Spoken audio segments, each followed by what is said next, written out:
Assalamualaikum warahmatullahi wabarakatuh. Mematahkan mitos balas dendam buaya. Sahabat, berhubung di Nunukan ini banyak kasus digigit buaya. Dari tahun ke tahun ada saja sekali digigit buaya. Makanya perlu kita menuntaskan tentang mitos pembalasan dari buaya. Sahabat, sebenarnya mitos ini tidak ada benarnya. Tidak ada benarnya. Buaya itu adalah hewan. Hewan itu ya tidak punya insting meladuni seperti manusia. Ya, begitu sahabat ya. Ya, seandainya ini kita berbicara logika. Seandainya buaya itu punya sifat dendam, balas dendam kalau dia sudah ditangkap misalnya, maka akan habislah orang Papua Membramo, bagian sungai Membramo sana itu, karena saudara kita orang Papua di bagian sungai Membramo itu menjadikan buaya sebagai makanan, santapan. Mereka memburu buaya untuk makan. Begitu juga orang Thailand, Vietnam apa di sana itu mereka memburu buaya untuk dijadikan santapan. Ya. Terus buktinya lagi bahwa buaya itu tidak ada insting balas dendam. Kalau ada saudaranya yang sudah ditangkap, baru teman-temannya yang lain itu balas dendam 7 turunan terhadap siapa yang menangkapnya. Tidak ada begituan sahabat. Tidak ada begitu. Kesaksian hidup banyak kok. Saya sendiri di sini di Liambunyu, Sebetik Barat. Ada saya punya teman itu namanya Pak Cancu. Ini Cancu ini sekitaran 10 tahun yang lalu ya. Dia menombak buaya di dekat rumahnya itu karena ya capek selalu anjingnya ditangkapin oleh buaya, ditombak. Tidak pernah juga ini Pak Cancu. Ada buaya yang bergerombol datang mengintai dia di dekat rumahnya untuk melakukan pembalasan. Tidak ada itu. Tidak ada saudaraku ya. Ya, Pak Cancu saja sekarang masih saja padat beraktivitas di laut. Dia merumput laut juga seperti kita, seperti saya dan lain-lainnya. Dia turun juga ke laut mengecat, merawat perahunya, menggosok perahunya. Dia turun juga ke laut pakai pakai perahunya untuk panen, menggesek tali. Nah, aman-aman saja kok Pak Cancu. Ya, begitu saudaraku ya. Saya pun sendiri secara pribadi pernah membunuh 2 ekor buaya. Ya, Muhammad ini bukan sombong saudaraku ya. Bukan ada sombong bahwa saya sudah membunuh buaya, tidak. Cuma saya ini kan aktivitasnya membeli rumput kecil-kecilan lah. Biasa kalau saya membawa rumput ke Mansapa Nunukan itu pakai perahu meloading, saya persiapkan memang saya biasa bawakan senjata angin. Kalau ada buaya, aku hantam memang. Bahkan kalau tidak sempat bawa senapan angin, pakai gancu aku kalau ada buaya di pinggir-pinggir hantam memang. Sudah 2 ekor yang keburu, ada juga kok. Sekarang itu saya tiap hari turun juga ke laut di sungai-sungai apa. Karena kebetulan pangkalan saya lagi kerja pangkalan di sana, banyak juga buayanya di situ. Ya, alhamdulillah. Nah. Ya jadi kepada saudaraku terutama yang kultur Bugis, ya jangan juga lah takut berlebihan dengan mitos pembalasan buaya, bahwa buaya itu kalau dicerita pun pasti sampai kepadanya karena di mana asal ada air, karena di mulut kita katanya itu ada air, mengandung unsur air, maka semuanya akan sampai ke buaya, akan didengar oleh buaya. Itu mitos tidak ada benarnya begitu saudaraku ya. Janganlah takut berlebihan terhadap buaya. Ngapain sih kok ini era AI, artificial intelligence, semuanya serba canggih kok. Sudah era robot, era drone, era apa, masih saja percaya begitu. Waduh, bagaimana ini? Bagaimana Indonesia ke depan ini kalau begini?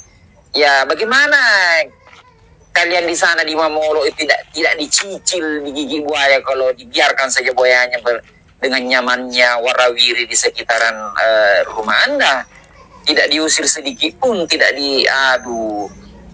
aduh saudaraku ya. Nah, ada itu mitos-mitos begituan. Tidak ada buaya mau balas dendam apa. perlu saya tekankan kepada saudaraku bahwa buaya itu mengikuti nalurinya sebagai hewan. Perlu dipahami sekali ini bahwa buaya itu mengikuti nalurinya sebagai hewan. Apa nalurinya? Ya, nalurinya buaya itu ya berburu. Ya, lapar dia berburu, dia mengintai. Ya, begitu sahabat ya. Ya, jadi kalau dia lapar ya dia pasti mengintai. Walaupun Anda kalau dia lapar misalnya dia tidak dapat ikan atau apa di sekitarnya, walaupun Anda tiap hari baca-bacakan songkolo, tiap hari buangkan telur, kalau dia lapar, ada betismu di situ, betismu dingam itu. Mana ada? Buaya itu ibaratnya kita manusia ini dengan ikan. Karena ikan ini adalah rantai makanan kita, sumber makanan kita.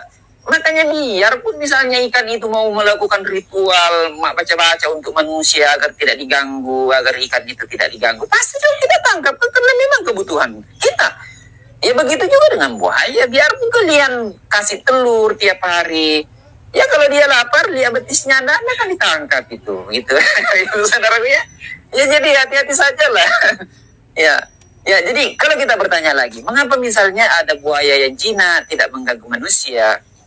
Kalau kita tanya, ya Muhammad, saya bukan menggurui saudaraku. Kenapa ada buaya yang jinak tidak mengganggu manusia? Seperti awal-awalnya buaya-buaya di Mamola yang pada awal-awal itu. Seperti juga buaya Rizka yang di Bontang sana itu sama Pak Ambo. Ini di sana ya.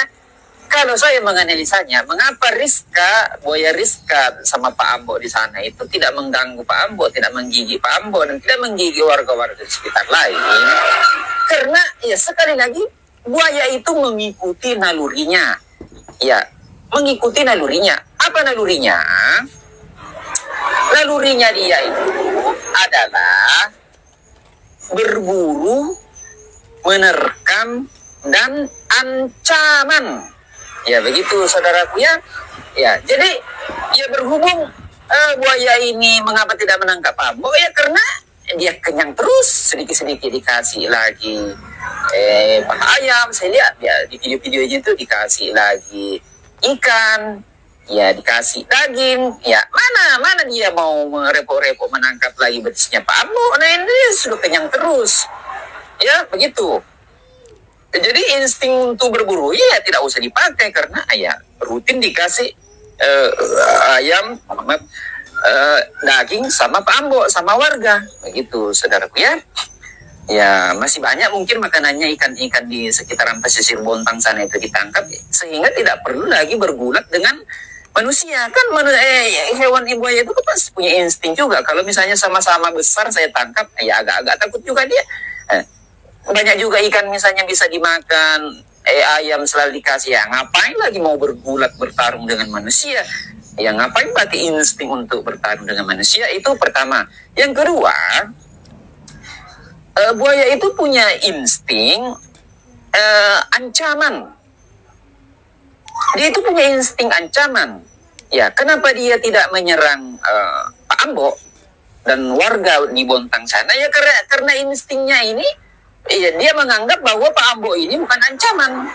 Ya, buktinya Pak Ambo ini bukan ancaman, dia tidak banyak melakukan pergerakan yang mencurigakan, mau melemparkah atau mau menombakkah atau mau memerangi. Maka Pak Ambo kan tidak.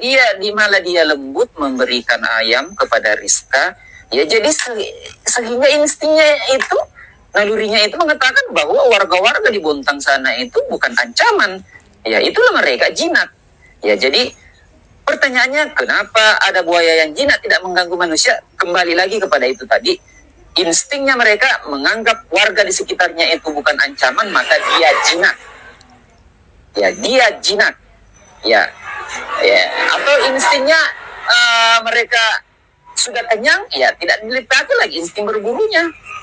Ya, tidak dipakai lagi instingnya untuk bergulat yang potensi bisa membahayakan juga dirinya. Ya, jadi saya rasa begitu jawabannya, saudaraku ya. Ya, jadi saya minta kepada saudara-saudaraku, terutama yang kultur dari Sulawesi, yang kepercayaan orang-orang Sulawesi itu ya janganlah, kalau bisa Aduh, tinggalkanlah ke keyakinan-keyakinan yang masih apa ya, lama itu, yang kolot itu tidak relevan lagi dengan sekarang, bahwa buaya itu punya insting balas dendam, sehingga takut sekali. Janganlah dipakai hal-hal begituan, tidak ada gunanya. Ya janganlah. Masa kita penakut sekali kok. Pun seandainya buaya punya sifat pendendam, ya ngapain juga takut.